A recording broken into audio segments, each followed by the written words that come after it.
Good morning, beautiful people. Oh, how are you all today?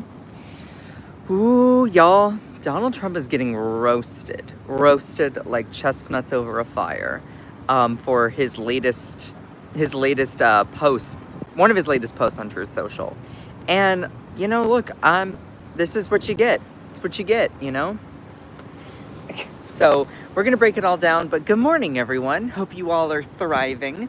I know I'm going live a little bit starting later today, but guess what? I get to go later today, so that's good. I'm just standing out here stretching a little bit. Since I always do my lives in my car, I always stand up and stretch a tiny bit before. I prepare for these live shows a lot. I've been preparing since like even last night, but especially this morning. I was working for almost 3 hours. So, and that includes like research and fitting everything to screen and making sure that I go through thoroughly and size it all up and make it in order. So there's actually a lot of work that goes into these morning live shows. So I appreciate every single one of you. Happy Friday or Fry-yay. So I love all of you so much.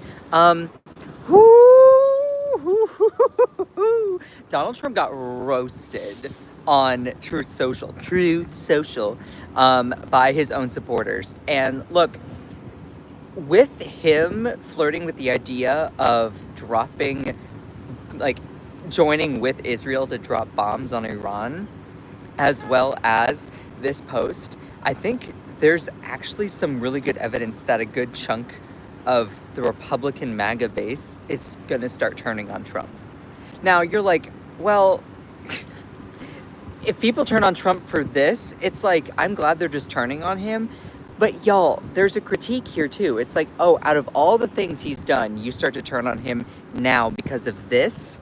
So let's break it all down here. Make sure to send some likes. I love all of you. I am going to turn on my car so that I can charge my phone and cool it down at the same time. But how's everyone doing today? Sorry for the little bing, ding, bing. I don't know what note that is, but my mom would know because she likes music.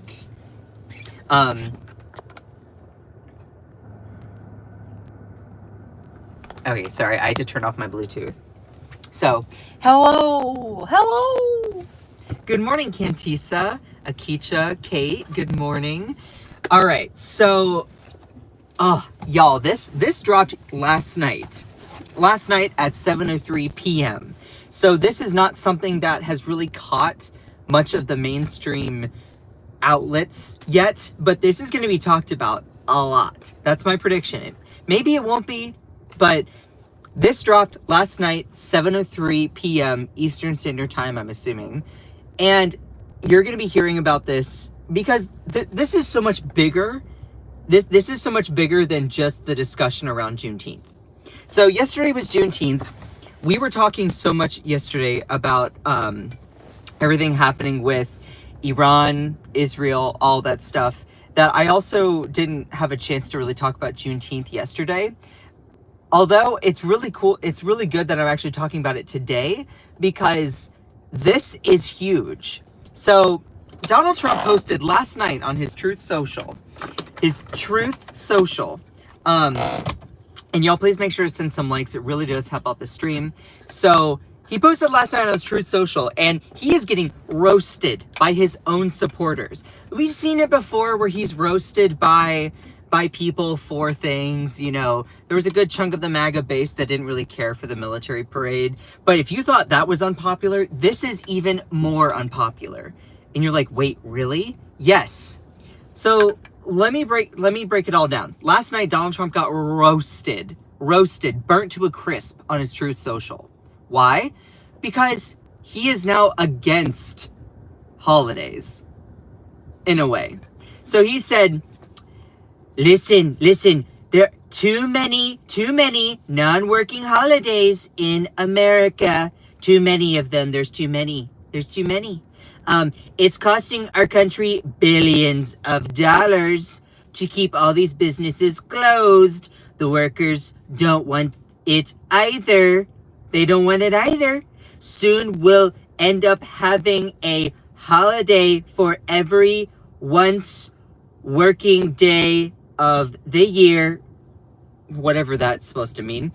It must change if we're going to make America great again. So he posted on Juneteenth, which used to be a federal holiday. Our former president Joe Biden signed that, making it a federal holiday. Then on like day one, Donald Trump reverses that, says no longer a paid holiday. And he's now complaining that there are too many paid holidays in America. He is saying that there are too many paid holidays in America. You know how many days are in a year? 365. How many paid holidays are there? Like 12. 12. I mean, that's like less than 1% of the year. So like, so even MAGA, even MAGA supporters are like, yo, dude, this is not a good look.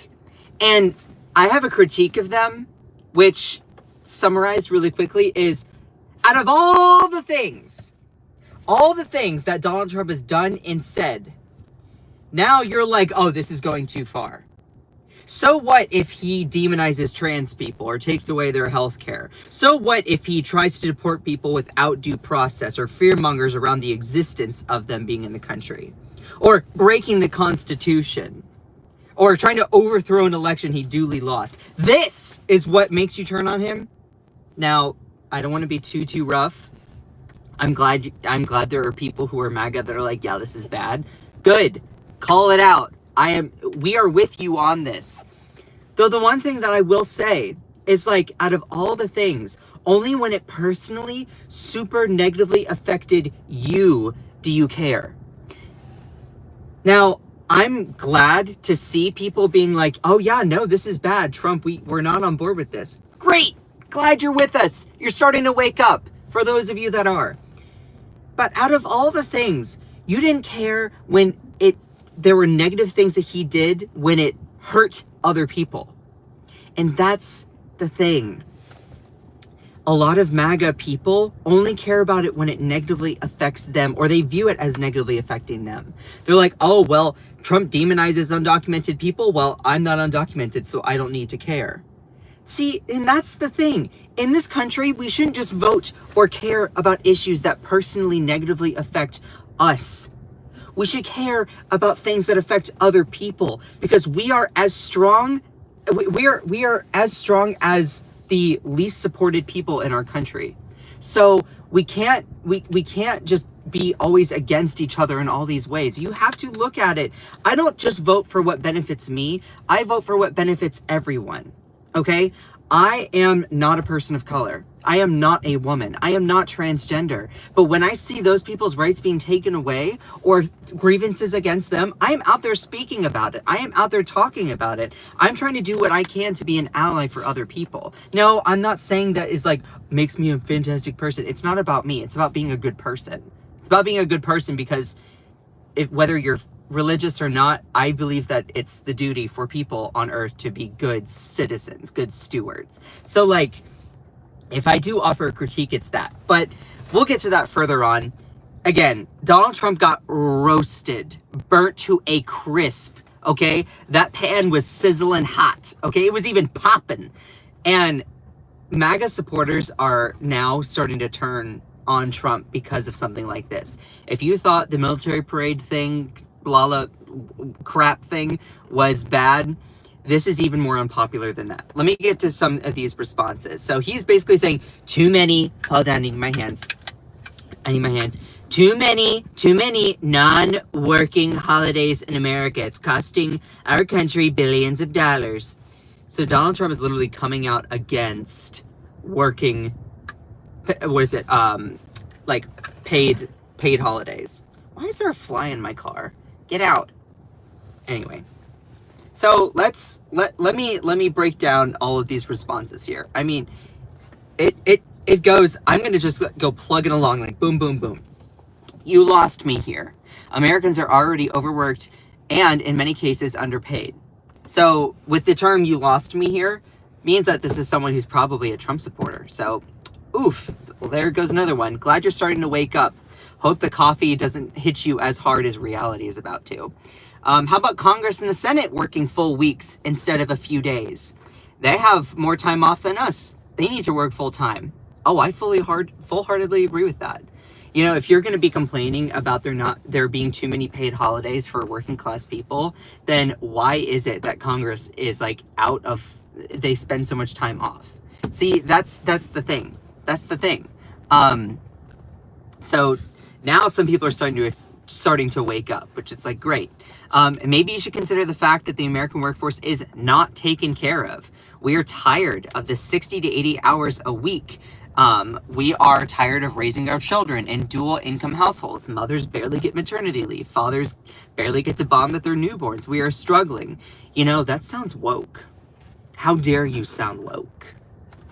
Now, again, I don't know the partisanship of or the political affiliation of all these commenters, but a good chunk of them are folks with like conservative sounding names and profiles. So non-working holidays, there's like 8 holidays out of 365 where businesses close in honor of said holidays. Let's talk about how Congress literally works half of the entire year.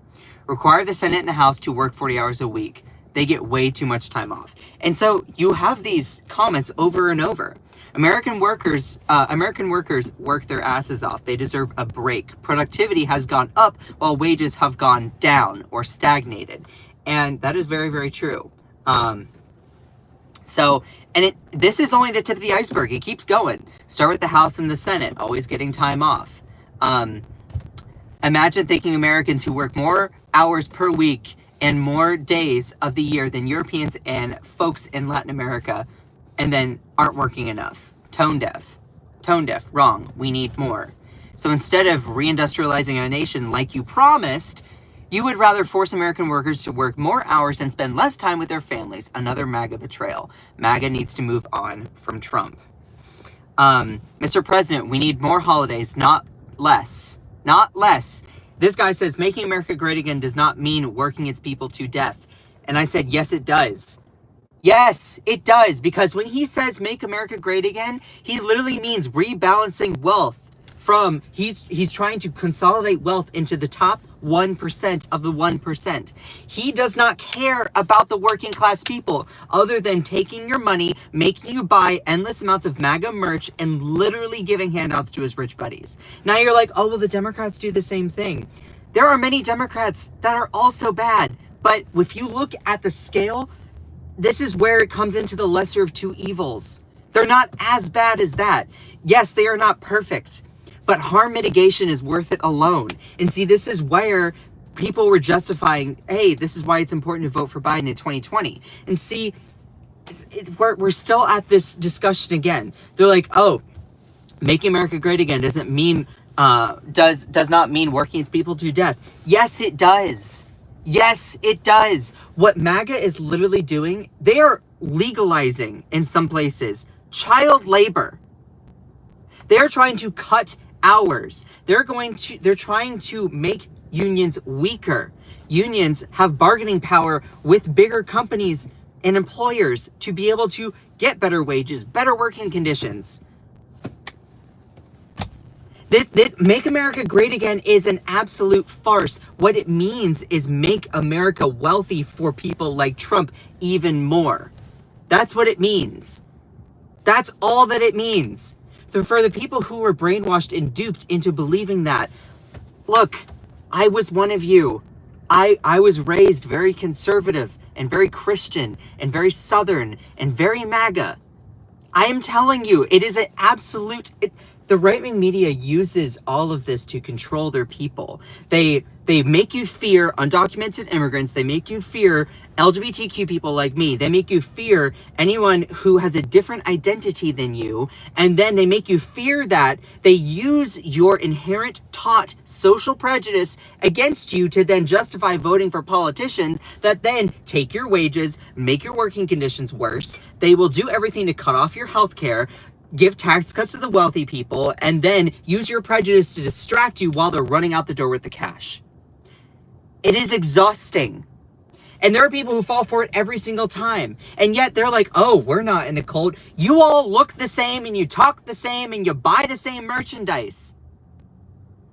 Am I sounding as eloquent as I think I am? Like, just send some likes if I'm sounding as eloquent as I think I am. Because, like, all these people are like, oh, we're not brainwashed, you're in a cult. It's like, y'all all buy like 27 MAGA hats, 15 MAGA shirts, 3 MAGA flags, 2 bumper stickers with Trump's face on it, now have a subscription to Trump Mobile, whatever that is, buy the golden sneakers for whatever that is, get the cologne, get the, what, oh, no. So, anyway, basically, now that Donald Trump is basically on Juneteenth out of all days, why does he decide to be against paid holidays, federal holidays on Juneteenth, which he overturned as a paid federal holiday, by the way? It's like, out of all the days, you know, he decides to talk about it on Juneteenth. That's interesting. The newly created federal holiday that talks about how Juneteenth is basically the official end of the Civil War. The official end where then all the people that were enslaved were then given freedom. They were informed that they were free. So, like, out of all the days to complain about paid holidays, he does it on Juneteenth, and people are going to be like, oh yeah, he's not racist. He's absolutely racist. This is that racist crap. So going further with some of these responses here, let me go back to this here. You better be joking with this. Speak for yourself. This worker wants as many paid holidays as possible. I'm not sure who told you that. We like our holidays off. Better check some other sources. And again, he does not, as I've said in previous live streams, he does not check sources. He just lies and says that it's true. He's like, let me tell you, that's one of the best things ever. It's super important. You know, people tell me that. People tell me that they love it. You know, I was looking at the facts. I was looking at the data, and they said that they loved it, so they were fawning over me. Like, this is the kind of stuff he does. They're like, oh, the workers love it. He doesn't give any specifics because he's lying out of his ass. That's what politicians often do. If you're like, oh, I like Trump, he's not a politician. It's like, he is a politician. He's exactly the culmination of everything that we're supposed to not like in a politician. Anyway. So, then going forward here, again, let's begin with Congress. They work less than anyone else and make twice as much as the average person. You just spent how much on your birthday party? So again, this person was pointing out cost. Well, it's like, yeah, they spent $45 million on a military parade, but then you're saying that these paid holidays are costing America billions of dollars? It's like, you do realize that you just like lit cash on fire for a failed birthday military Perusa parade, you know? Anyway, I appreciate you all in the chat. Please make sure to like the stream. If you're enjoying the live, then please make sure to like the stream. I love all of you. If you're new here, say hello and where you're tuning in from. So I love all of you. Again, going further with some of these responses, there's no such thing as workers who think they are getting too many holidays. This is absolute BS. Government employees are the only ones who get all the holidays. This person just said, y'all got played. Make America sane again. We workers get a few holidays a year while Congress never works. Fix that. Start with Congress. They have way too much paid time off. Maybe Congress should listen to your post. They work one day and then they take the next 3 days off. Start with Congress. Make Congress work every day. You see these people over and over. How about you F off? I supported you and defended you over 10 years. You've done nothing but lie and done nothing you said you were going to do on your campaign. Kick rocks. I'm done supporting you. It's like, out of all the things that Donald Trump has said and done, demonizing trans people, giving tax cuts to the wealthy, attempting to cut Medicaid and food stamps for people in his big, beautiful bill, breaking the Constitution and deporting people without due process, out of all the things that Donald Trump has done, now that it's personally going to affect you with the, they're trying to take away more of my paid holidays. Oh, so now that it personally affects you, do you care? Where was your genuine care? Where was your concern? Where was your criticism when it negatively affected other people? Do you only care about things when it personally affects you? Now, that's not towards this person. This person sounds a tiny bit different. But see, that's my one critique of MAGA. Look, I don't want to be too hard on them because I was that. I'm just pointing out the selfish nature of that. You know, it's like you only care about it when it negatively affects you. You can't step outside yourself and look at issues that affect other people. And I want to actually give a tiny little bit of an anecdote. I used to be I used to be like that. So I was on a walk one day and I was talking over the phone with my older brother. And this was at the time when I was still in high school and I was still brainwashed and being super conservative. And I thought I was branding myself as the token gay guy conservative in my high school. Oh yeah, no, it was less about substance and more about me trying to find a lane and build a lane for myself. They're like, how can you be that way? I said, and people would be so confused and enamored, and I would get so much attention because that. It's like you build yourself up in that way. If you're like the token gay person who's like super homophobic or transphobic, oh my God, you get so much attention from all these people. It's just a thing. So I was talking with my brother one day, and we were talking about how I said, I don't think it's wrong for me to only care about issues that affect me because I hope that you care about issues that affect you.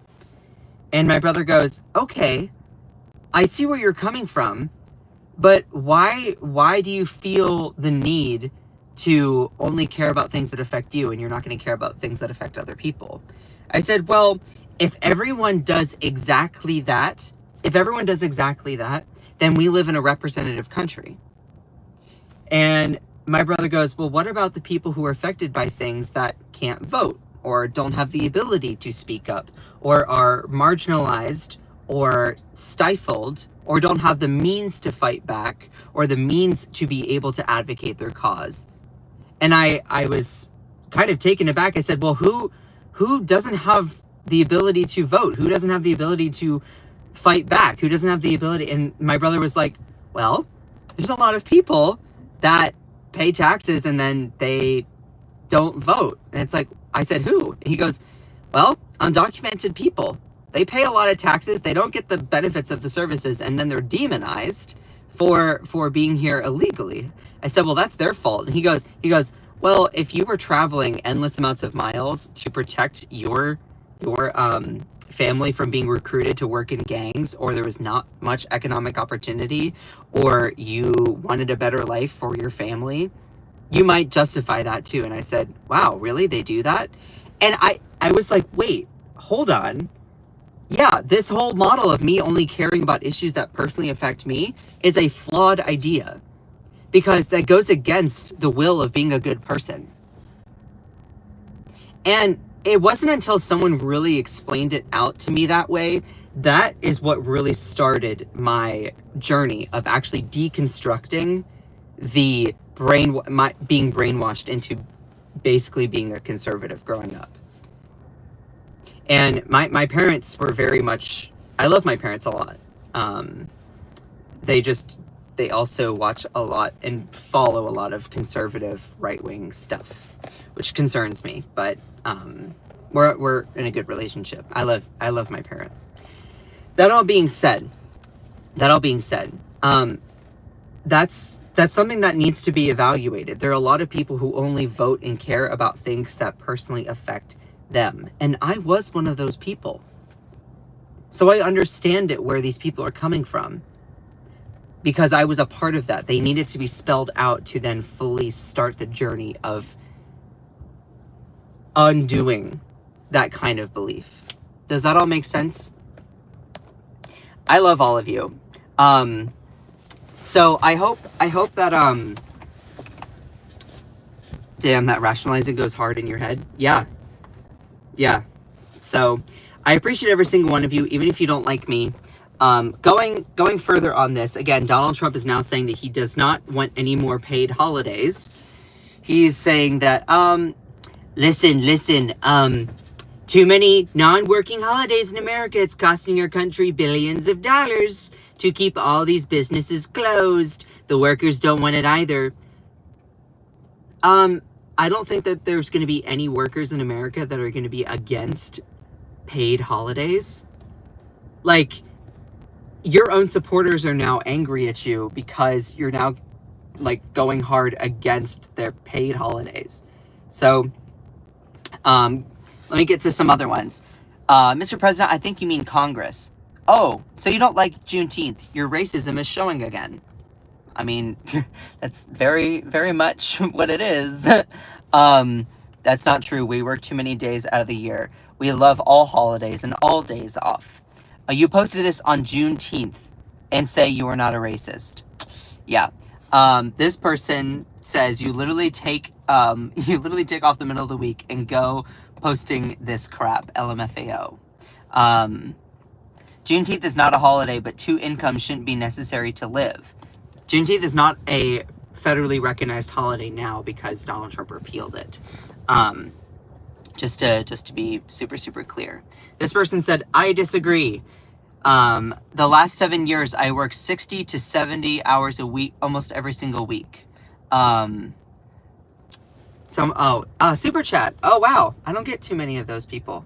I'm not a Starbucks employee. I know some people who are, and they're awesome. Do you feel better after changing? I'd like to hear about that. Yeah.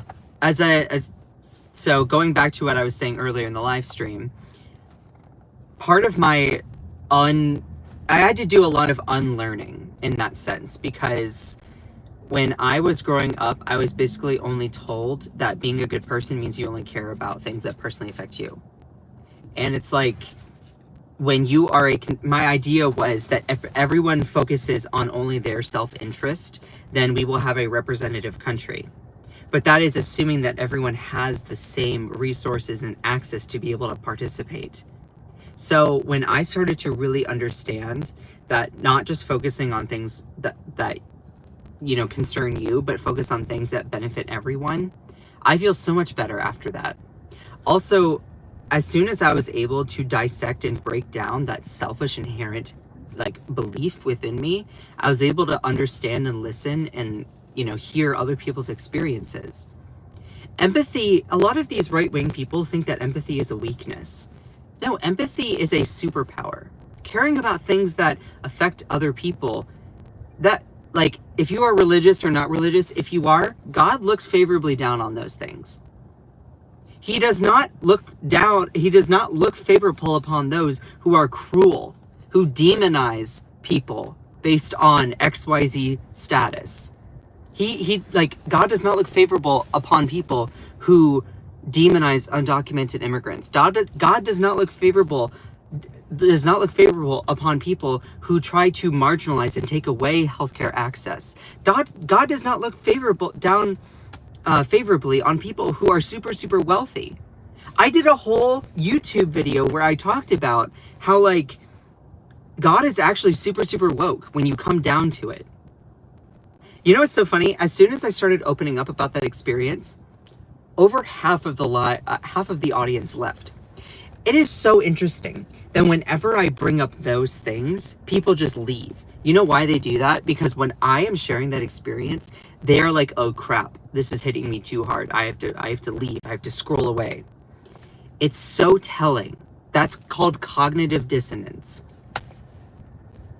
All these people that say you have no idea what you're talking about, I love that, because you say, oh, you have no idea what you're talking about. I'm sorry, it's not my fault that you do not have the ability to hear what I'm saying or have the ability to listen to what I am saying. Rage typing in the chat there does not show any sort of strength whatsoever. Just saying. Oh, thank you. Keep being a beacon of social change and help to learn to break bad habits and ignorance. Yeah, and further go on with what, I appreciate you all saying that, and y'all are awesome. Going further on that theme, once I was able to go to college and I was given the empowerment not to think how I was raised. I was given the empowerment to then think critically for myself. And see, that's the thing. College doesn't brainwash people into believing something. College is all about critical thinking. My professors in the political science department never told me any sort of things of like, this is what you should believe. They were very critical about everything all the time. So part of that is what inspired me to do what I do here. That's also why I focus so much on the psychology of politics too. So, you know, good professors don't teach you what to believe, but they teach you how to think critically. Now, a lot of the MAGA far right wing internalizes that as, oh, you're teaching me what to believe. But that's their common misperception. That's their flawed perception. Anyway, thanks for the super chats, y'all. Y'all are awesome. I want to quickly revert back to, again, Donald Trump being dragged on his own Truth Social because he's now come out against paid holidays. He said, too many non-working holidays in America. It's costing our country billions of dollars to keep all these businesses closed. The workers don't want it. Soon, we'll end up having a holiday for every once working day of the year. It must change if we're going to make America great again. So Donald Trump is literally admitting to being like, yeah, I want people to be slaves. He's saying that on Juneteenth. So even his MAGA base, even people in MAGA are like, yeah, this is not a good take. Let me get to actually some of those comments here. Nope, disagree with you on this. If there's too many holidays for anyone, it's the politicians. Congress works like 12 days out of the year. I mean, that's very true. I knew your end goal was slave labor. First, holidays, then next you'll be extending the work week, then you'll lower the age for children to work. All the time trying to remove protections for the workers. And you and your cult followers need to leave this country. This person says IDTS. I'm wondering if he's trying to say idiots. I don't know. Not why I voted for you. We the people work enough. Congress does not. Sounds like some elite versus peasant crap to me. Yes. Yes. This is pinnacle Donald Trump. For people who are like, oh, this is just too far. This waking up and feeling this way, being like, okay, this thing from Trump is too much. This is bad. Guess what? That's been Democrats' existence for literally the past, since 2016, 12 years. 12 years. This kind of crap has been our response every single day from this man. And see, these people, again, only until it affects them do they care. And that is a flaw within our human psychology, where, oh, we're not going to care about something unless it personally negatively affects us. Now, great. If something personally negatively affects you and you decide to be like, you know what? Yeah, it's bad. We all need to band together to go after it. Great. I'm with you. We can lock arms and do all of that. But also part of that moving forward requires the atonement and understanding and calling out that self-interest. So I'm glad when people start to be like, oh yeah, I didn't realize how bad Donald Trump actually is. It's like, great. I'm glad that you see that. Let's work together and figure this out. But then also, it's like, why did you not care when it negatively affected this group or this group or this group or this group? It's very similar to, there was some quote, I would have to go and double check it. There was one quote from the Holocaust. There was one quote from the Holocaust where it was like, where this person said, you know, they came for the Jews and I was not affected. They came for the women and I was not affected.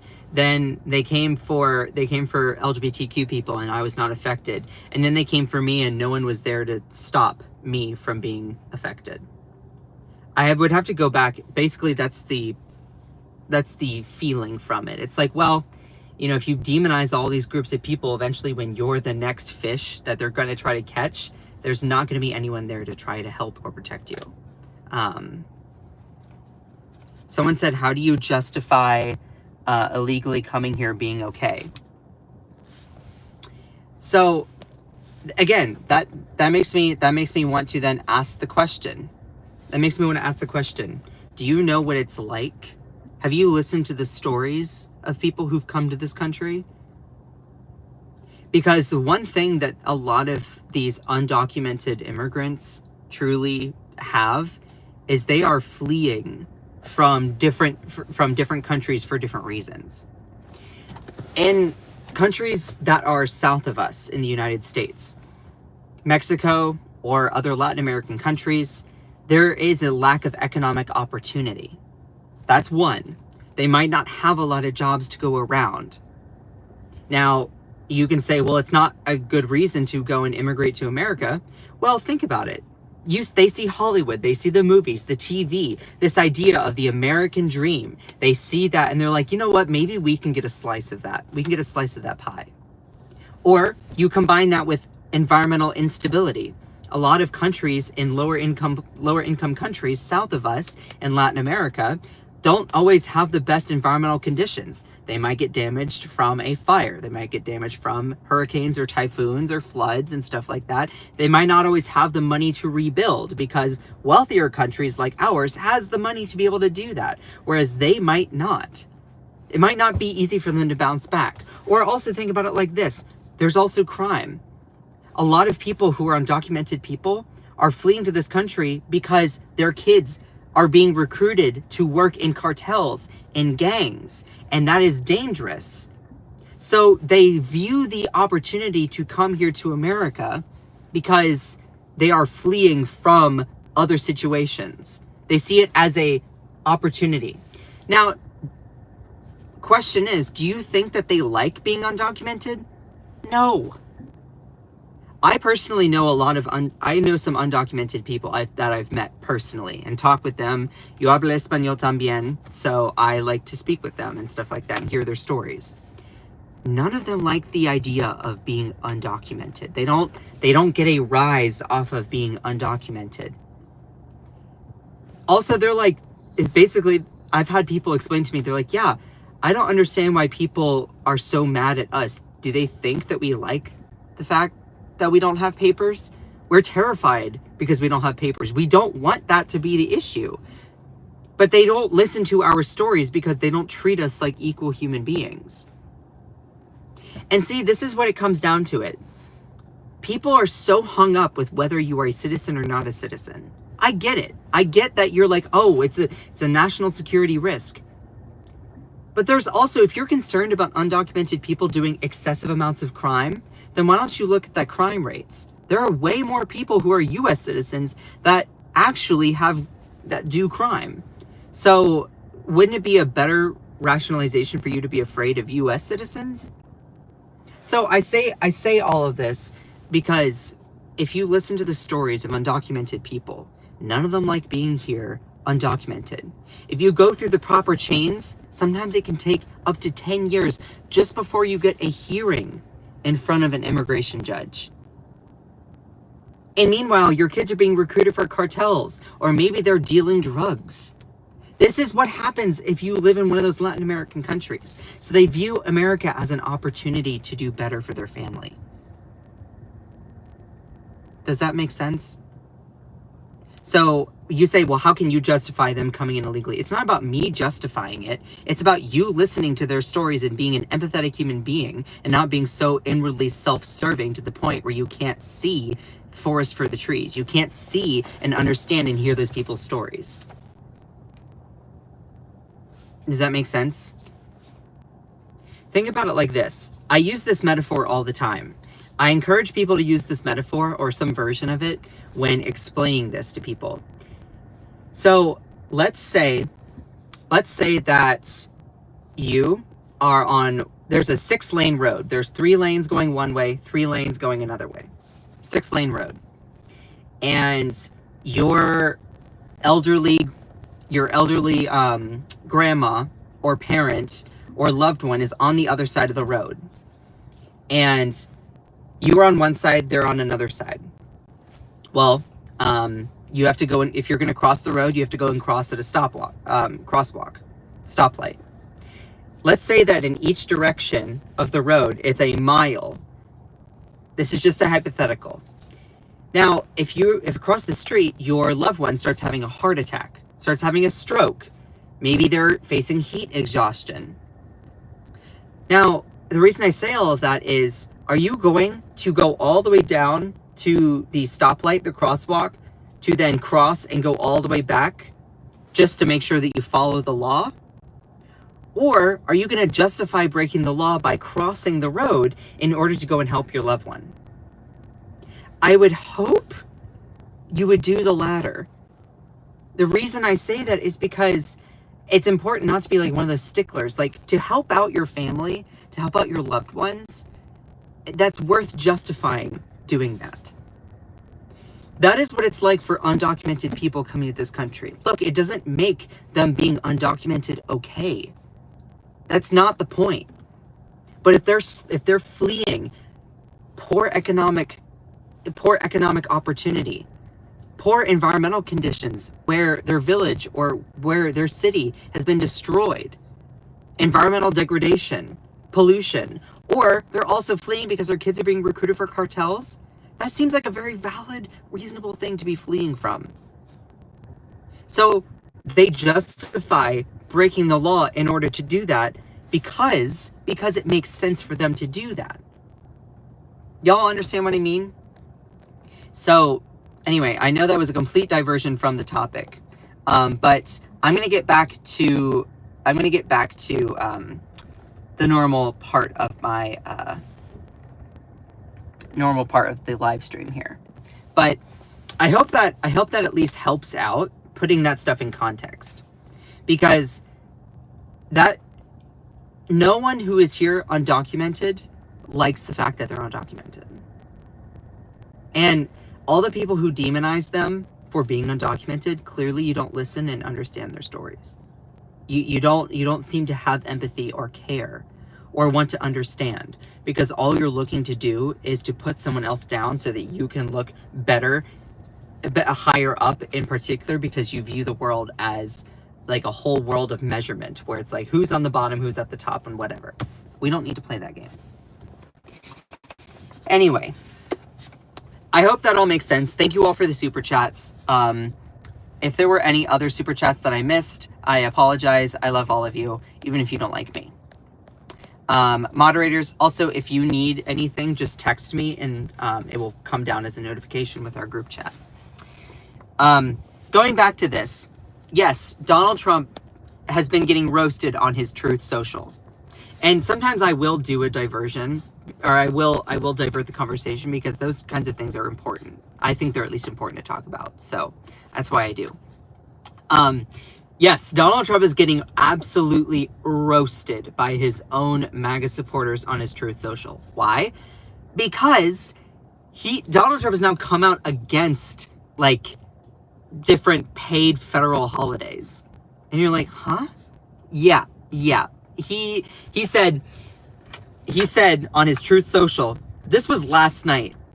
I don't know if it's really hit the more like the news media as much, but he said, listen, too many non-working holidays in America. It's costing our country billions of dollars to keep all these businesses closed. The workers don't want it either. Soon we'll end up having a holiday for every once working day of the year. It must change if we're going to make America great again. And a lot of his even supporters are like, this is a bad take. This is a bad take. IDTS, I think that's idiots. Not why I voted for you. We the people work enough. Congress does not. Sounds like some elite versus peasant crap to me. Yes. He looks down on you. Truly go fudge yourself. All you do is complain. Shut up. And then this person says disagree. But again, you can see there's a lot of these folks who are his supporters that have the things in here that to show that they're conservative, like the over obsession with American flags and the Trump mugshot. Like, these are people who, disagree. Winning Bigly says, I think people need more time with their families, less time working, just trying to make ends meet. It's like, yeah. So even his own supporters are like, ooh, this is not the thing. This person said, really? I worked every holiday, worked 70 hours a week, and believe me, it wears a body out. No time to relax, no time for family, no time for fun. My 2 days off was working at the house, catching up on laundry, housework, yard work, and getting groceries for the next week. If I was rich, I would have paid someone else to do that stuff. But not everyone is as lucky as our politicians who become millionaires after a few years in office and can take 2 weeks off. Basically, yeah, it's like, girl, go off, you know? Let me go a little bit further here. Trump shows Americans how racist he actually is, saying that today's Black holiday should not be. Trump promises Black people everything for their vote. Then once the election comes in, he stabs them. Go F yourself. It's these comments, I mean, they're brutal. You're just upset that we're celebrating Juneteenth today. So, and y'all, I'm not done. It's not like Americans are overworked and living paycheck to paycheck or anything. They definitely don't deserve time off. Their only purpose is to make billionaires even richer. Billionaires bitching again, wage slavery to the max. Why not just say that you hate the holiday that we're celebrating the end of slavery, you know? So people are basically clocking this. And this person said, I voted for Trump, but all we had was simply just wishful thinking. Trump was not going to change anything, and sadly, Trump will not give us any lifeline. Mothers will soon have 1 month with their kid. Mothers and fathers will be working 6 days a week, no vacation time, zero help, and now he has just gone back up. Zero price decreases in half a year since Trump. Wishful thinking. It was brainwashing and lies to begin with. So, and there were more people that said this kind of stuff. Not enough paid holidays. Again, you hate Juneteenth because it's a Black holiday. Public holidays are also family days. Switzerland has 16 public holidays. Austria is 13. Germany, 9. Most people in these countries use the holidays to take a short break with their children, recharging their batteries and becoming more productive. Way to lose the working class vote. And also, intermittence between all... This is actually a perfect time for me to bring this up.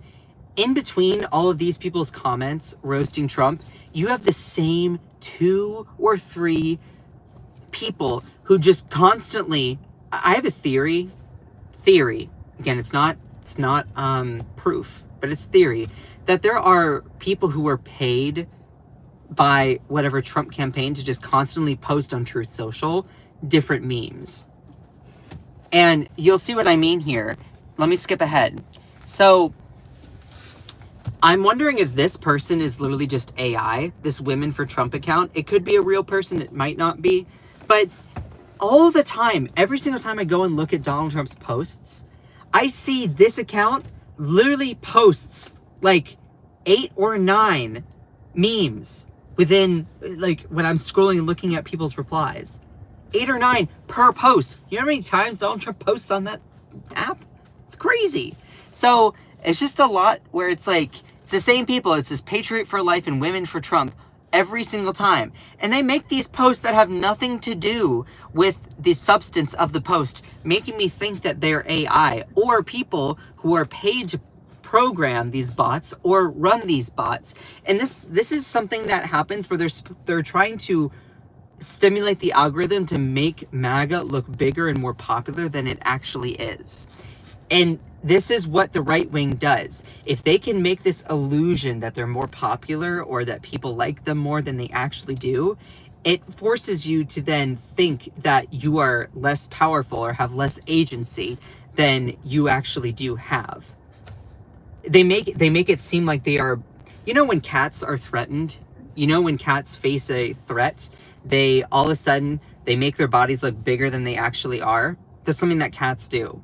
That's what the right wing does online. They try to make themselves look bigger and more influential and powerful than they actually are. So we can't fall for it. And you'll see the same people, this Women for Trump account, this Patriot for Life, Women for Trump account, Women for Trump account, Patriot for Life, Patriot for Life, Women for Trump, Patriot for Life, Women for Trump. Patriot for life. Patriot for life. Patriot. You see what I mean? So, when you go on Donald Trump's Truth Social, you see two main things. You see in the replies, two main things in these replies. You see AI bots constantly throwing out the same AI memes that they can just pump out super quickly to stimulate the algorithm. And then people's actual real responses. People's real responses. Like this. Sounds like a corporate influence statement to me. Definitely not in the interest of workers who deserve to have a few more holidays than they do have. Like, that's the real thing. Or this one. Sorry, President Trump, I supported you and voted for you 3 times, but don't touch our holidays. We need breaks, especially those who work full time. When are you gonna, like, to these people, when are you gonna realize that he doesn't care about you? He doesn't care. He does not care whatsoever. We need help out here, boss. Way too many ever-increasing bills. He doesn't care about you. Maybe if I was making millions, I could see this being a problem, but being a blue-collar worker, we appreciate the small break every now and then. And if Democrats were smart, they would be taking this post and they would be campaigning, being like, Donald Trump wants to take away more of your federal holidays. Who's really for working-class people? Now, the reason why many, other than progressives, Democrats won't do that because a lot of the mainstream Democratic politicians they're less corrupt, but they're still not great, in my view. I mean, I always vote for the lesser of two evils. I consider myself like a progressive independent that always votes Democrat because it's the best option. But like, it as a former Democratic political organizer for people similar to AOC, like the mainstream Democratic Party would not do that because they're like, oh my God, that's too much. Now, I would love to be proven wrong, but this person said, didn't you go after other presidents for having a few golf days? Non-working holidays are good for morale. So, I mean, other people's responses here. My, how times have changed, Donnie. This Donald Trump back in like 2020 or sometime said, we previously scheduled a MAGA rally in Tulsa, Oklahoma for the 19th. A big deal. Unfortunately, however, this would fall on the Juneteenth holiday. Many of my African American friends and supporters reached out to suggest that we consider changing the date out. It's like, wow, times have changed indeed. So, way to lose the working class vote. You basically have all these people saying, yeah, you know, I voted for you, but this is not it. And see, this is the thing with Trump.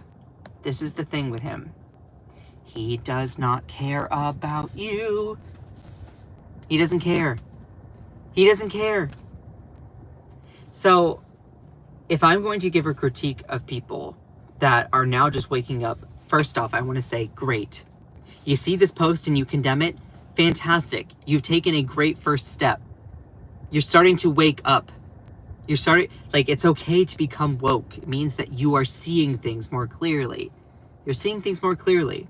I hope that your coffee doesn't hit you as hard as reality, or I hope your coffee hits you harder than reality might, because there's a lot of people who fell for all of this, and they're now starting to see, oh, Donald Trump wants to come for my holidays. Maybe he is. Maybe he's actually what these Democratic crazy leftists have been talking about. Oh, maybe he is a threat. Yes. Yes. Yes. So with all of this being said, him putting this out on Juneteenth also just shows how racist he truly is. Seriously, it shows how racist he truly is. All of a sudden, you're going to say that we don't need any more paid federal holidays on the day that you took away a federal holiday because it was Juneteenth, the one holiday that celebrates the end of the Civil War. So for those people, now I'm not going to blame anyone if they don't know what Juneteenth is. Let's just talk about what it is.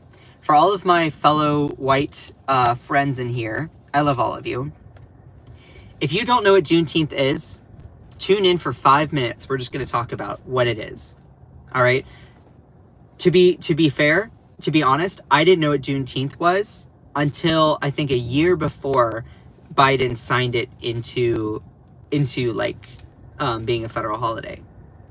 You know, I didn't know what it was. It's okay not to know, but it is important to also learn. So what is Juneteenth? Well, Joe Biden, our former president, signed this into law as a federal holiday.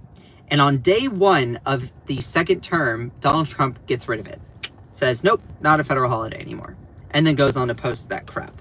But basically, Juneteenth is the holiday officially commemorating the end of slavery in the United States. That's basically what it is. If you want to give like a quick little summary, Juneteenth is observed on June 19th. That's why it's called Juneteenth. And has been celebrated since 1866. The first Juneteenth was in 1865 when all of that happened. So on June 17th, 2021, President Biden signed legislation to make it a federal holiday, and Donald Trump reversed it. So in 1863, during the American Civil War, President Abraham Lincoln issued the Emancipation Proclamation, which declared more than 3 million enslaved people living in the Confederate States to be free. So in 1863, President Lincoln says that, nope, no more slavery. Well, there were many different states that didn't fully hear the news for a while. So chattel slavery remained legal in border states loyal to the Union, such as Delaware, Maryland, Kentucky, Missouri, West Virginia, and it was not officially abolished until in the United States until the passage of the 13th Amendment. More than 2 years passed, however, before enslaved African Americans living in Texas, some 250,000, were freed. It was not until Union soldiers arrived in Galveston, Texas on June 19th, 1865, and were able to enforce the edict that the state's residents finally experienced freedom. For some, enslavers and enslaved alike, it was through the Majority General Gordon Granger's general order that they first learned that slavery had been abolished in the Confederate States. Basically, in 1863, Abraham Lincoln signs the Emancipation Proclamation, freeing everyone who were slaves. And basically, the news did not reach West Texas, Galveston, Texas area for a while. And it wasn't until Union soldiers finally got there and were like, yeah, by the way, 2 years ago, you were actually freed. So a lot of people had heard the news, but not everyone did. So these people were still enslaved back in 1865. So the reason why Juneteenth is really, really important is because it marks the true day that African Americans truly were given freedom. So that's a big day. That's a big day. And Juneteenth has been celebrated ever since then. Ever since 1865, it was 1866, and it goes on. So that's what it is. It's a day that actually marks the true end of the Civil War. And again, Donald Trump is saying that we don't need any more paid holidays. He's like, I mean, he goes on to say, too many non-working holidays in America. It's costing your country billions of dollars to keep all these businesses closed. The workers don't want it either. Soon we'll end up having a holiday for every once working day of the year. It must change if we're going to make America great again. Now, I also want to add context, and then we're going to quickly shift to other stories. I want to add context here. Have you all heard of the Congresswoman Claudia Tenney? So, Claudia Tenney is a Republican from New York. I think she's in upstate New York somewhere. She introduced a bill. This was back in February or something. I'd have to double check the date. It was HR House Resolution 1395. And she introduced this resolution to make Donald Trump's birthday a federal holiday. Now, I don't know of any comments that Donald Trump has made regarding this piece of legislation, but it's interesting how he's like, no more paid federal holidays. I wonder if he would make an exception for his own birthday. But we do know that he is totally fine spending at minimum $45 million for some sort of weird fetishized nonsense military parade. And then gets mad and sad when no one shows up. So, oof. But I want to also, I'm going to show you the legislation here in a second. But this is HR 1395. By the way, for those people who are like, where do you get this information from, Scott? If you go to congress.gov, you can go through and read all these different pieces of legislation, whether they are a bill or they are a resolution.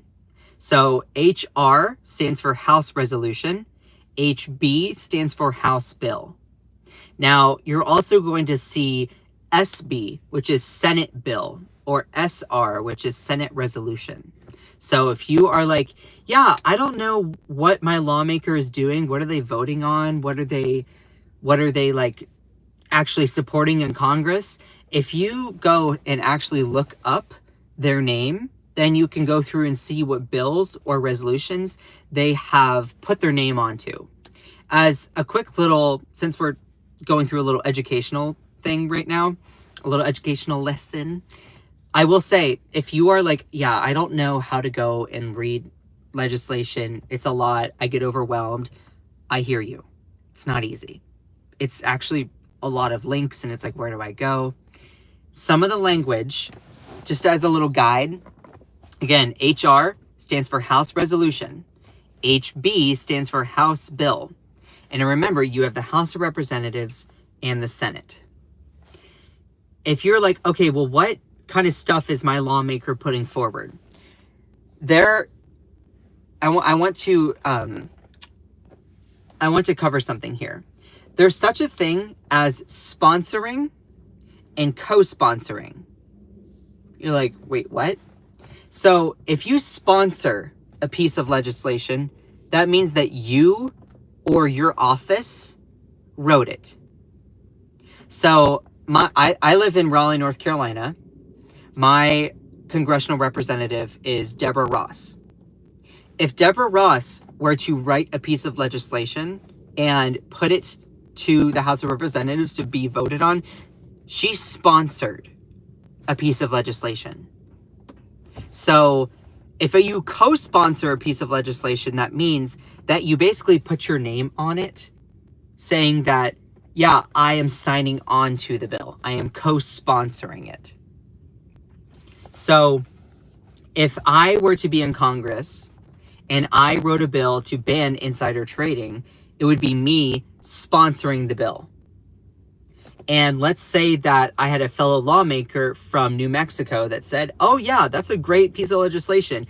Add my name on it for people that strongly support it. They would be co-sponsoring it. So if you go to congress.gov, you can see you can see the bills that your lawmaker has sponsored or co-sponsored. That way you can see what their office is focusing on trying to do, and then what things they tend to support. Now, there are certain lawmakers that don't do that as much as they do participating in committees or participating in places like the House Oversight Committee, the House Finance Committee, the House Budget Committee, stuff like that.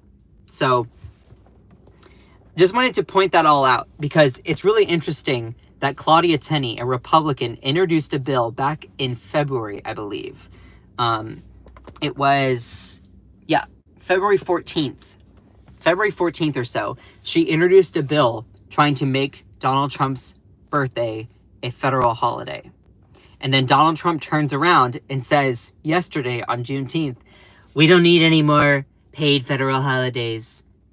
So I wonder if he would make an exception for his birthday. And if he were to, it's like, oh yeah, there goes Trump being Trump again. Now, I'm not saying that's true, but if you are someone that's like, yeah, I don't even know where to start with that, hopefully that helps.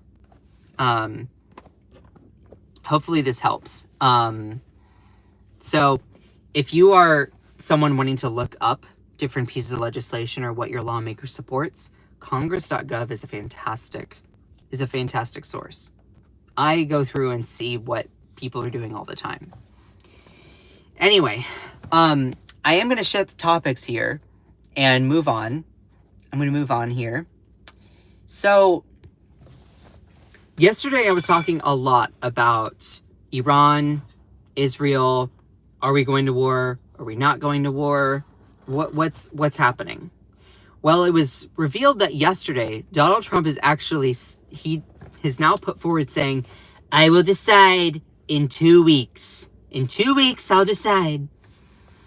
So now we have at least that. I released a YouTube video yesterday talking about all the craziness there. So I'm not going to necessarily repeat it here on live. But I wanted to give you all an update that now we know that Donald Trump is going to make a decision within 2 weeks. So he says. This is also a guy who has made 2-week deadline promises and never follows through on them. I mean, this is a guy who said that he was going to have a healthcare plan and then never came up with one until like a long time later. This is a guy who said, there's so many people coming to me, making deals for these tariffs, making endless amounts of deals. We'll have a lot of deals here soon. And then it doesn't end up happening. And CNN, much to me not liking them so much, for various reasons. They're too moderate and too, like both sides-ism. But CNN was like, yeah, Donald Trump has done this like 2-week window thing and basically failed on providing these promises over and over. And Caitlin Collins actually broke this down pretty well, and I want to dive into this more in the future. CNN's Caitlin Collins roasts Trump over infamous 2 weeks tick with comical visual aid. And let me go through here just a little bit. So Donald Trump does have a history of like promising things within 2 weeks and then not delivering. And this is relevant because Donald Trump is now promising that he's going to make a decision on whether we are going to, help Israel fight their war for fictional weapons, fight their war with Iran, us basically joining in, even though there's no evidence showing that Iran has any sort of weapons. Israel wants us to fund them and give them more weapons and all that to hurt them. It's so obnoxious. For those people who are like, I don't know what's going on, basically we're having another Iraq. No, you're not mishearing me. The United States is being lassoed into a war between Israel and Iran. Israel and Iran don't like each other. And Israel, our ally, is trying to get us to then bomb Iran. And Israel's basically saying, hey, it's because they have nuclear weapons. The director of national intelligence appointed by Trump, her name is Tulsi Gabbard, testified saying, hey, in my job, I'm not seeing any evidence that Iran has any nuclear weapons. Yet the United States and the bloodthirsty military-industrial complex is like, oh yeah, no, they definitely have weapons. We need to bomb them.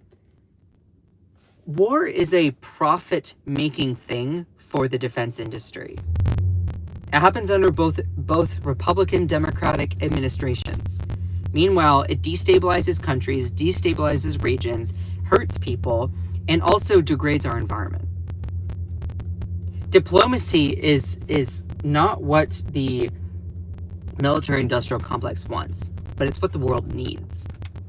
So it's frustrating seeing all this hype that is also very, also it's like super racist too, in my view, because you're fear-mongering about, oh my god, these Iranians, these Muslim people are dangerous. Meanwhile, there's no evidence. There's literally no evidence that they are building any sort of nuclear weapon. But that does not stop America from falling into the same trap over and over. Oh, weapons of mass destruction. Iraq. We do not need Iran. Iraq 2.0. No, we don't. So, as a quick little thing, basically you're having Israel try to rope us, the United States, into fighting their war against Iran. And it's really frustrating to see. But going back to it, Donald Trump said that he's giving a 2-week window on whether in deciding whether he wants to actually go to war with Iran or not. And as Caitlin Collins of CNN put it, yeah, many times Donald Trump does this 2-week window thing and then doesn't follow through. Promised announcements, things on Russia, inflation, wiretapping, taxes, his healthcare plan, also trade deals, infrastructure, opening coal mines, conspiracy theory proof, tariff rates, pharmaceutical tariff rates, abortion pill, Paris Accords, plan to defeat ISIS. So I want to go forward and go deeper into that, but this happens all the time where Donald Trump will give a 2-week window and then not follow through on it. I'm not going to give you specific examples because I need to still compile all of that before I speak on it. But Caitlin Collins just basically did a big breakdown about all of that. So, and the last thing I want to talk about, because this has been a longer live today, I'm going to shift topics here. Are you all familiar with Turning Point USA and Charlie Kirk? So I'm shifting topics here. Let me take a sip of coffee. Hold on.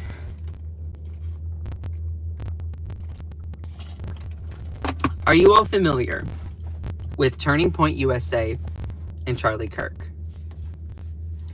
I appreciate every single one of you. Are we still doing all right in the chat?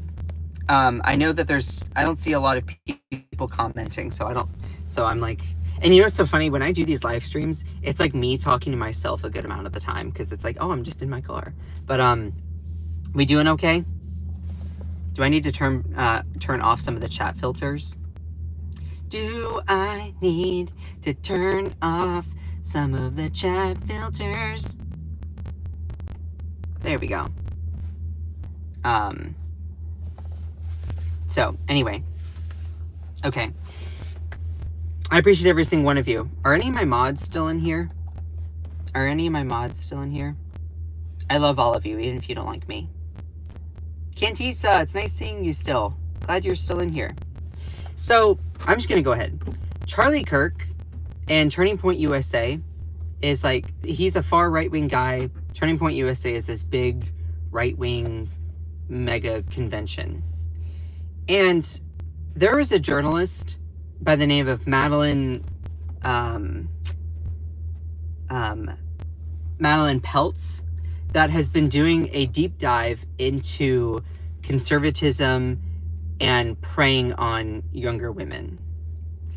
And Turning Point USA is basically this program that brainwashes kids into being conservative.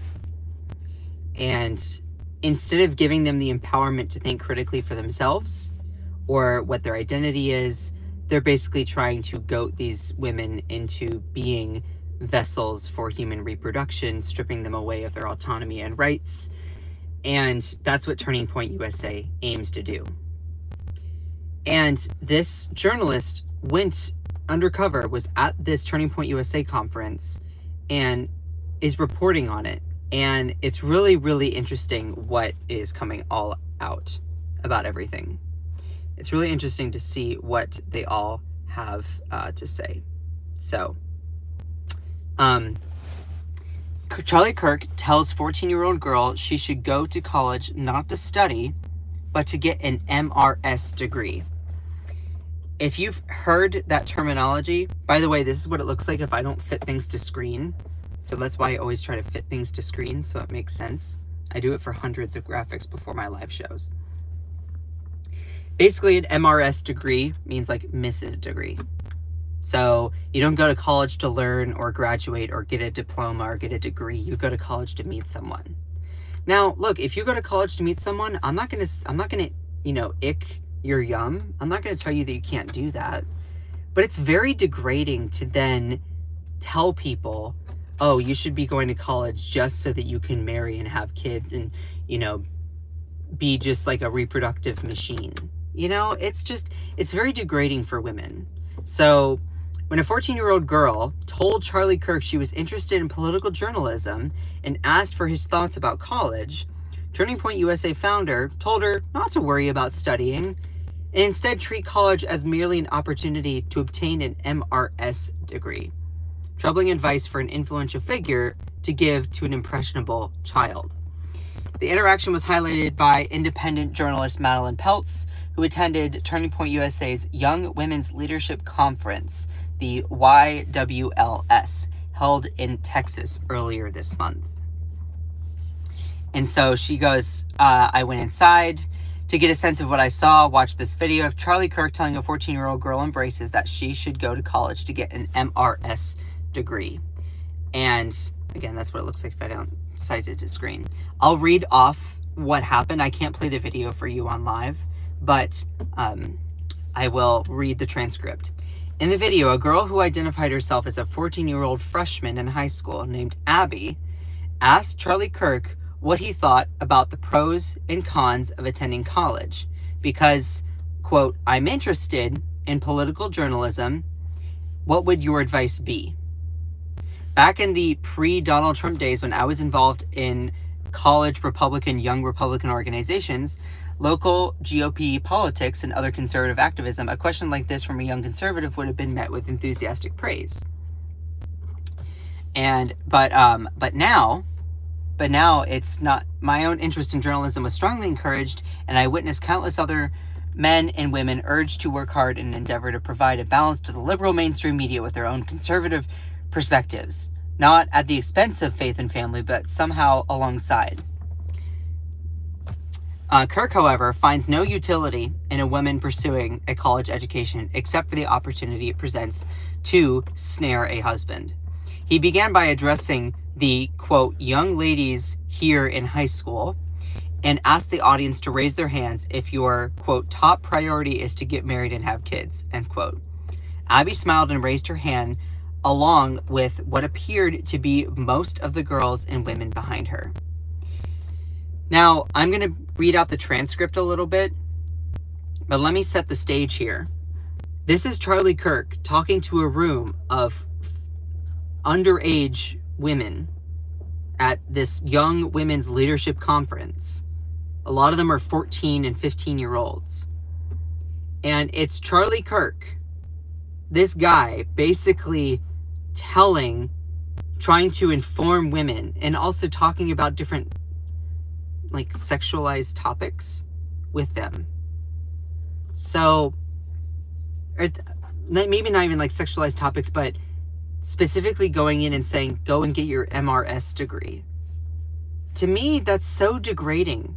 It's so, you're objectifying women as only good for reproduction. Only good, they're only good if you want to use them to raise a family. And look, if you are someone who wants to do that, great. I'm not, that's awesome. You can do you. But like, if you're only treating them as, they're only going to go to college to get their MRS degree, that is so degrading. That is so degrading. And this is dangerous to be telling this to impressionable 14-year-old kids. So this is how the exchange goes.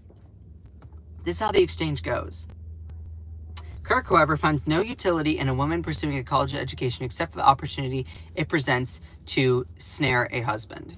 Kirk then encouraged Abby and her peers to pursue an MRS degree, a term used pejoratively to refer to when a woman who attends college to find a husband rather than for intellectual development or to further her professional career. Here is a transcript of Kirk's responses. He said, okay, interestingly, I think there's an argument to bring back the MRS degree. That's what he says. Then he says, no, seriously. And just to be clear, that's why you're going to college, right? Don't lie to yourself. Don't I'm studying sociology. No, you're not. We know why you're here, and that's okay, actually. No, you can do whatever you want. Pause. You can do whatever you want. But, I just find it so objectifying, so degrading to only view women as, you're just a means for reproductive activity. It's just, anyway. And then he says, and that's a really good reason to go to college, especially in SEC school. Go find a husband if you have the intent to find a husband. Old Miss, or, it's just going to happen. Blah, blah, blah. Then he says, but I always laugh because, and by the way, we should bring back the celebration of the MRS degree, which is no no, serious. I mean, if you think about it, I say college is a scam, but if you're going to find your life partner, that's actually a really good reason to go. And then he says, you have a bunch of people that are single. And just to paint the scene again, this is an older guy. I believe Charlie Kirk is 31 years old.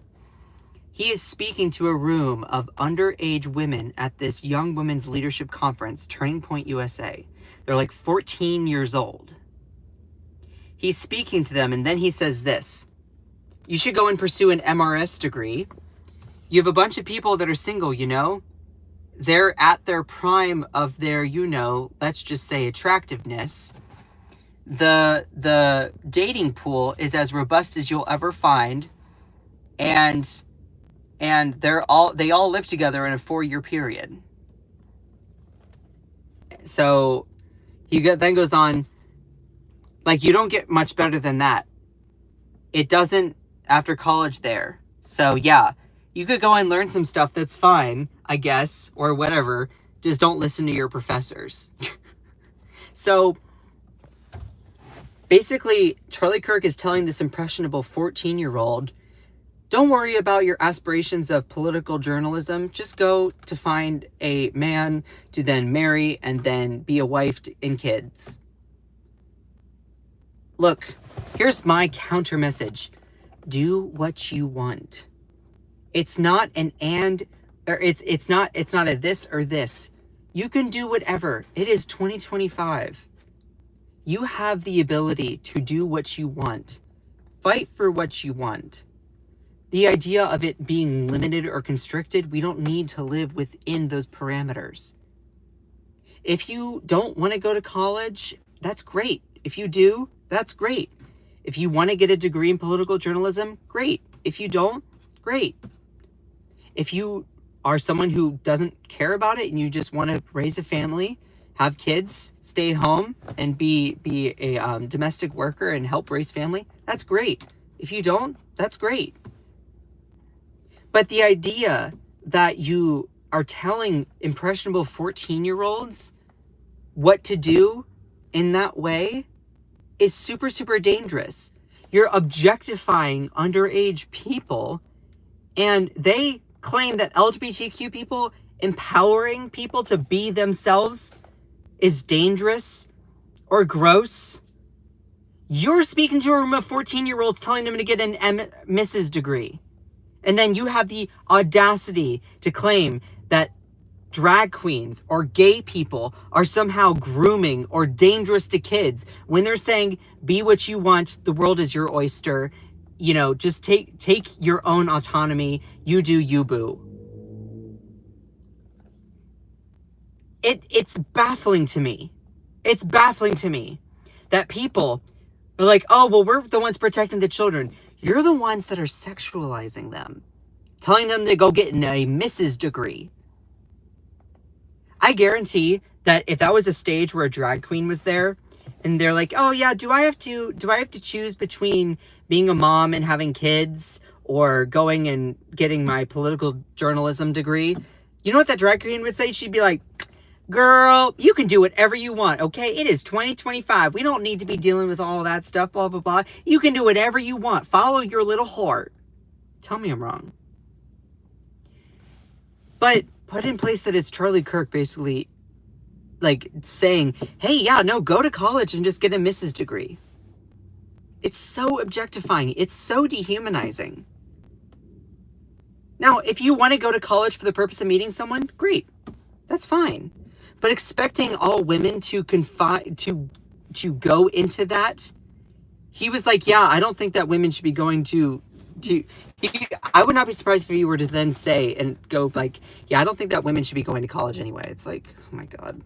So I want to just bring that all up because the 14-year-old, as Abby said, she's only 14. She's still young enough to have her braces in her teeth and 2 years away from being allowed to have a driver's license. It's stunning to watch a 13-year-old man tell a 14-year-old aspiring journalist to abandon her educational ambitions, especially after I've heard for decades that having more people with right-leaning views enter journalism helps the conservative movement. Many of the best well-known conservative female journalists are married with kids, whether they choose to highlight that part of their life in the reporting or not, you know? And at this conference, they also platformed a lot of far right-wing women. And they're like, yeah, we're trying to make all women thin, fertile, and conservative. It's like, look, you can do whatever you want, but the fact that you objectify people in that way is just not okay. It's not okay. It's just not.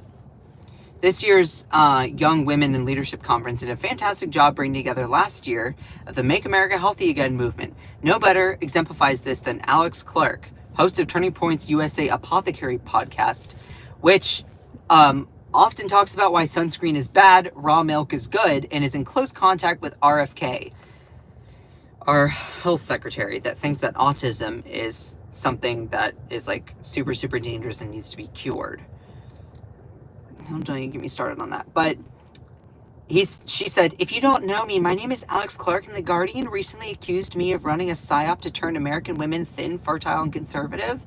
And I'm here to publicly say that the accusations are true. And see, this is the thing. You can do whatever you want. But also forcing anything onto anyone instead of empowering them to make their own choices or empowering them to follow their heart that's manipulative if you are forcing something down someone's throat. So the Madeline Peltz, who's the journalist, the independent journalist that was undercover, said, I looked around at the young women and girls sitting near me. Fluttery, floral summer dresses, draping bodies of all sizes, oversized bows, crowning loosely curled hair parted in the middle, listening attentively. Thin, fertile, and conservative is, of course, the exact message I've been hearing for years from Clark and other conservatives targeting young women. The rise of MAGA has made this especially conscious, and to hear it stated so plainly just jives with the mask-off ethos we're all suffering through. MAGA really just is the 2000s style disordered eating and fat phobia repackaged for the right-wing Instagram era.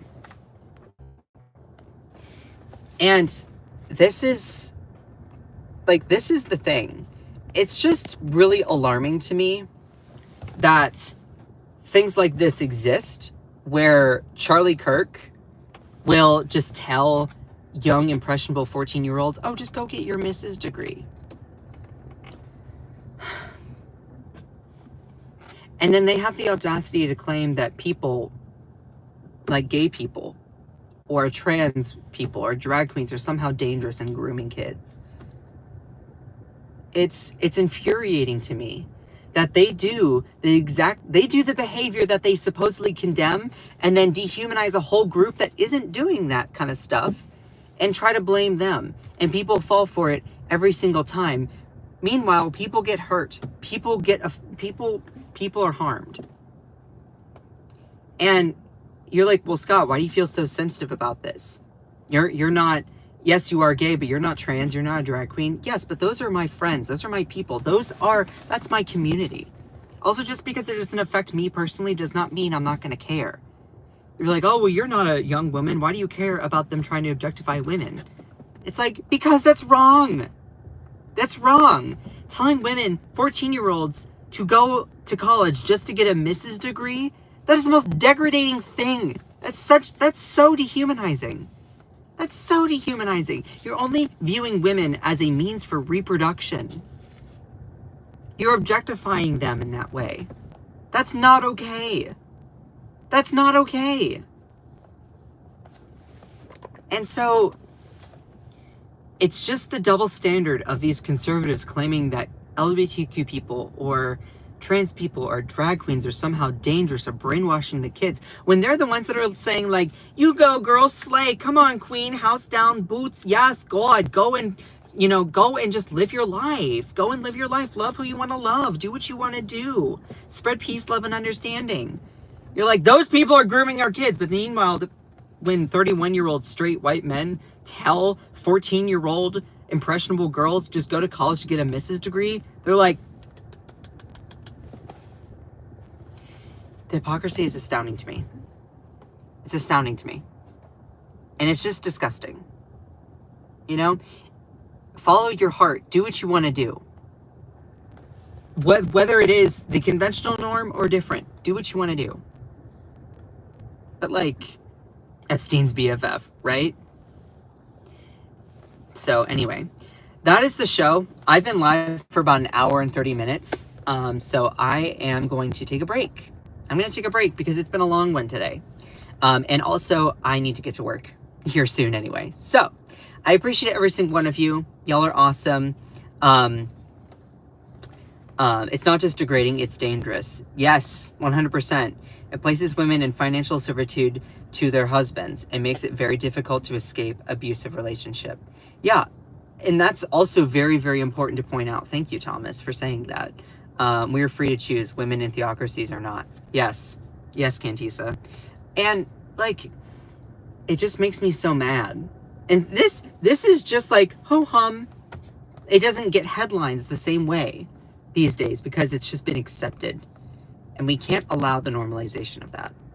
So, anyway, I love all of you. I need to skedaddle. I need to take a break, and then I'm going to be going to work. I'm working late tonight. So, anyway, I dropped a new video yesterday. So, please definitely go and check that out. If you were like, what's happening with Israel, Iran, what is all of that? Definitely go check out that video. It gives a really good, thorough breakdown of everything happening. Shout out to my amazing moderators in here. Akicha, Ilisa, I love all of you. Cherie, you're incredible. Kate, Ellie, Jenny. I could not do any of this without you all. Like, seriously, I love my moderators so much. They really keep the live, just keep it rolling. So I appreciate every single one of you. Thankful dude says thank you. Thanks. You're welcome. And also shout out to all of my good friends in here. C-Bar, love you. C-Bar, you're awesome. Sending love and good vibes. Sending love and good vibes to you and your fam. And let's see. And husband. Trump Studio 54. Yeah. So, and also I really appreciate everyone who's joined the channel. I am hoping to eventually build myself up in this space to then make it my full-time job. But, you know, it's not easy these days. So I appreciate every single one of you. Again, shout out to my amazing moderators. I cannot do this without you all. Jenny, Ellie, Akicha, Joanna Tech, Elisa, Cherie, Kate. I cannot do any of this without you all. So I love you all so much. Just remember that you are beautiful, you are loved, you are valid, you are strong, and you are fierce. Don't let anyone or anything ever dim your shine. I love all of you so much. Bye!